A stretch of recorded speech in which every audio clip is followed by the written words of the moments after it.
गोटे कथा कही ना हारिबार कारण ढोल भितर मूषा तो यहाँ मुझे क्या लक्ष्य करी मुझे व्यक्तिगत क्या मो मन भर अनेक कथा अच्छी जेहेतु हारी कही तो हुए तो जो मैंने सहकर्मी अच्छा जो मैंने तृणमूल अच्छा जो मैंने ऊपर अच्छा किए कौटी तो किसी बिट्रे करते बैकस्टाबिंग करेंगे तो से दृष्टि मुझे कहली तो कहला हठात काली मुझे शुणुची मत आप मीडिया वाला हठात मत फोन कले आप प्रेस कॉन्फ्रेंस कर मना कली मुझे तो घर शोची मुझे जानी तो गोटे सुचिंतित षड्यंत्र कला बेले मुझे प्रेस कॉन्फ्रेंस कर एगेस्ट से बाइट देवे सब योजना कराला मुझे जेहतु मना कली मुझे जानी मोरा भर पशिबार नहीं मुझे तो कौन कही हठात देवाशीष सामंतराय आम राज्यसभा एमपी से गोटे कौन कहले जे अनेक किसी कथा कहले ए बाबद एवं सबुठ बड़ कथा कहले परिवार को लोक प्रत्याख्यान कर जो कथाटी कहले तो निश्चित भाव में स्वाभाविक मुझे प्रतिवाद करी आपण माध्यम प्रत्याख्यान क्या कहुए तो से जाना उचित निहाती और आपण माध्यम मुझे समस्त जनाया उचित प्रत्याख्यान कले मु कही रखुची आउ किसी कथा कहते समाजस्कंद से कथा कहते प्रथमे आपण माध्यम मुझे कही रखे लोक प्रत्याख्यान मत कर मो परिवार को कहते मो परिवार है डॉक्टर दामोदर राउत को परिवार 1974 मसीह राजनीति आरंभ कले 1977 मसीह मंत्री दीर्घ 50 वर्षर निरवच्छिन्न लोकों सेवा से कर जीवन अनेक किसी करना केवल लोकों सेवा राजनीति एवं से परिवार दायित्व मान्यवर सभापति दलर नवीन पट्टनायक आशीर्वाद 2019 मत टिकेट मिलता एवं से निर्वाचन में मुझे पाखापाखि 70,000 वोट पाई एवं विधायक भाव निर्वाचित होती एवं 2024 सी मोर सहधर्मिणी को टिकेट देले मान्यवर सभापति एवं सी आपण मन जड़े रखिले पाखापाखि 70,000 वोट सी पाइले तो 19 70,000 वोट मु पाइली एवं 2024 मो धर्मपत्नी सी पाखापाखि 70,000 वोट पाइली ताले लोक प्रत्याख्यान कले कौटी मुझे प्रश्न आपको पचार चाहे एना आपण मन प्रश्न आसो जदि 19 मुझे 70,000 वोट पाइली और 2024 मो धर्मपत्नी 70,000 वोट पाइले तार हानि केमती तो 2019 मुझे 70,000 वोट पाइली कांग्रेस जो प्रार्थी थे सी पाखापाखि 48,000 वोट पाई किंतु 2024 कांग्रेस तार गोटे दुर्बल प्रार्थी देला जी 8,000 वोट मात्र पाइले बाकी बाकी पाखापाखि 40,000 वोट जहाँ को मुझे साउंटी पार्ली ना जोटा कि अन्य को चलीगला जोटा कि हारिबार कारण मुख्य से रहा कथा तो ये आप अनुमान करते लोक प्रत्याख्यान कले केते बेले से 70 थिला से 70 अच्छी ताले एक कथा उठाऊँ किए ना जिते बड़े 2019 मान्यवर सभापति नवीन पट्टनायक समस्त टिकेट देले से समय कटक बारबाटी टिकेट दिए मत टिकेट देते पारादीप निर्वाचन मंडल एवं जो प्रभात विश्वाल को पुओ सौभिक विश्वाल देते कटक 14 एवं से थरक पाखापाखि के 117 समस्ते जितिले गोड़ी माटी समस्ते जितिले सी कहीं हारिले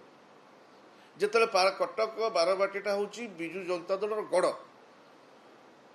80 मसीह आप जाणी रखा उचित कटक अभिभक्त कटक जिलार सभापति थे डॉक्टर दामोदर राउत नगर सभापति थे से समय देखिए आस तो कटक राजनीति सहित आम ओतप्रोत जड़ित और कटकटा हूँ विजु पट्टनायक एवं अण कांग्रेस गड़ से जगह 2019 से हारिले केमी जिते आम भाया जो मैंने समाजस्कंद नुह से सब जीतीगले किंतु एत बड़ व्यक्तित्व सी सी हारीगले केमी द्वितीय कथा कथा कहबार कहार असुविधा कि ना द्वितीय कथा है 2024 इलेक्शन आपन को तो देले ना कहीं देलेनी दल चिंता कला आउ जन को टिकेट दिला किंतु दलर सभापति हिसाब से आपको दायित्व दिहला दलीय प्रार्थी को कटक बारबाटी जितने है कौन विजु जनता दल गढ़ हूँ कटक बारबाटी किंतु दलीय प्रार्थी से 3 नंबर रहिले मु तो 70,000 वोट 19 आनी 24 70 पारिबा पड़िया किए कथा कहूँ किए मु तो आपण को व्यक्ति मु तो खाली आश्चर्य हली मु कहली ऋषि भाई हठात मु तो कहली कथा सिया भितर लफ दबार माने डाक आदर किसी आवश्यक मोर जेहेतु हारी जाइए मन अनेक कष्ट अच्छी द्वंद्व अच्छी क्षोभ अच्छी निश्चित भाव में सारा ओडिशार लोक बिट्रे कर अनेक लोक बिट्रे कर हारे के निहाती पाख लोक बिट्रे करेंगे हिंजिली भाया जगह मान्यवर ନବୀନ ପଟ୍ଟନାୟକ ଏତେ କମ୍ ଭୋଟରେ ଜିତିବେ ଆପଣ ବିଶ୍ୱାସ କରିପାରୁଛନ୍ତି? କଣ୍ଟାବାଞ୍ଜିରେ ହାରିବେ ବୋଲି ବିଶ୍ୱାସ କରିପାରୁଛନ୍ତି? ତେଣୁ ପାଖ ଲୋକ କିଛି ସେଠିକା ଯାହାକୁ ଦାୟିତ୍ୱ ଦିଆହେଇଛି, ତ ସେଇଠି ଯେଉଁମାନଙ୍କ ଉପରେ ଦାୟିତ୍ୱ ନ୍ୟସ୍ତ କରି କିଛି କରିଥିବେ, ଏଇଟା ସ୍ୱାଭାବିକ କଥା। ସବୁ ଜାଗାରେ ହେଇଥିବ ବୋଲି ତ ଦଳରେ ଆସୁଛନ୍ତି। ମୁଁ ବଡ଼ ବଡ଼ ନେତୃତ୍ୱ, ଲୋକାଲ ନେତୃତ୍ୱରେ ଆମେ ଧର ମୋ ସାଙ୍ଗରେ ସରପଞ୍ଚ କିଏ ଅଛି, ଲୋକାଲ ନେତୃତ୍ୱ କିଏ ଅଛି, ମୁଁ ଯାହା ଉପରେ ଭରସା କରିଥିବି, କିଏ ବୋଧେ ବ୍ୟାକ୍ଷ୍ଟାବିଂ କରିଥିବ, ପଛରୁ ଛୁରୀ ମାରିଥିବ, ତ ସେଇ ପରିପ୍ରେକ୍ଷୀରେ ମୁଁ କଲି। ମୁଁ ତାକୁ ତ ବଡ଼ ନେତୃତ୍ୱକୁ କାହାକୁ ଆକ୍ଷେପ କରିନି। ମୁଁ ଯାହା ଯାହା ଭୋଗିଲି ନିର୍ବାଚନ ସମୟରେ ସେଇ କଥାଟା ମୁଁ କହିଲି। ତ ସିଏ ତାକୁ ନିଜ ବ୍ୟକ୍ତିଗତ ସ୍ତରକୁ ନେବାର କୌଣସି ଆବଶ୍ୟକତା ନାହିଁ। ସିଏ ଉପରେ କହିବା କଥା। ଏବଂ ପରିବାରକୁ ଲୋକ ପ୍ରତ୍ୟାଖ୍ୟାନ କରିଛନ୍ତି। କେଉଁଠି ପ୍ରତ୍ୟାଖ୍ୟାନ କଲେ? ପ୍ରମାଣ ପୁରା ଦେଲି, ଆପଣମାନେ ମାଧ୍ୟମରେ ଦେଉଛି। 2019 ପାଖାପାଖି 70,000 ଭୋଟ, 2024 ମଧ୍ୟ 70,000 ଭୋଟ। ତ ଯେତିକି ଲୋକ, ତ ସେତିକି ଲୋକ ମୋ ସାଙ୍ଗରେ ଅଛନ୍ତି। ଲୋକ କେଉଁଠି ମୋତେ ପ୍ରତ୍ୟାଖ୍ୟାନ କଲେ? ପ୍ରତ୍ୟାଖ୍ୟାନ ଆପଣ କୁହାଯିବ 2019 ଯେତେବେଳେ ଗୋଡ଼ି ମାଟି ସବୁ ଜିତିଲେ, ସେତେବେଳେ ଆପଣ ହାରିଲେ ଗଡ଼ରୁ, ସେଇଟାକୁ ପ୍ରତ୍ୟାଖ୍ୟାନ କୁହାଯିବ। ପ୍ରତ୍ୟାଖ୍ୟାନ ନିଆଗଲେ ଆପଣ ନେତୃତ୍ୱ ଉପରେ ପ୍ରଶ୍ନବାଚୀ ଆସିଗଲା। ଆପଣଙ୍କୁ ଯେତେବେଳେ ଦାୟିତ୍ୱ ଦିଆଗଲା ଏବଂ ଦଳୀୟ ପ୍ରାର୍ଥୀ 3 ନମ୍ବର ପୋଜିସନ୍ ରହିଲା, ତ ଏଇଟା ହେଉଛି ଦୁଃଖଦାୟକ ଘଟଣା। ସବୁବେଳେ କହିଛି ଆପଣ ଯାଆନ୍ତି ପାରାଦୀପ, ଯେଉଁ ଥର ପାରାଦୀପ ଶ୍ରମିକ ଦିବସରେ ଯିବେ ମୋ ବିରୁଦ୍ଧରେ କିଛି ଗୋଟେ ମନ୍ତବ୍ୟ ଦେଇକି ଆସିବେ। ମୁଁ ଜାଣିପାରେ ନା କ'ଣ, ମୁଁ ସବୁବେଳେ ହସି ହସି ଆପଣମାନଙ୍କୁ କହିଛି। ମୁଁ କହେ ହଁ ହଁ ବଡ଼ ଭାଇ କେଉଁ କହିଦେଲେ। ମୁଁ ସବୁବେଳେ ଆଡ଼ଜଷ୍ଟ କରେ, ମୁଁ କେବେ କାହାକୁ ପ୍ରତିବାଦ କରୁନି ଭାଇ କହୁଛି। ମୁଁ ବୁଝିପାରେ ନା ସେ କ'ଣ ପାଇଁ ସବୁବେଳେ ଏଭଳି କଥା କୁହନ୍ତି। ଏବଂ ତାଙ୍କର ମନ ଭିତରେ ସବୁବେଳେ ଆଶା ପାରାଦୀପରୁ ଗୋଟେ ଥର ପ୍ରତିନିଧିତ୍ୱ କରିବେ। କଥା ସେଇଠି, ଯେଉଁଟା ଭଗବାନଙ୍କର ଲୀଳା ଖେଳା, ତା ଦେହରେ ମୋର କିଛି ଭୂମିକା ନାହିଁ।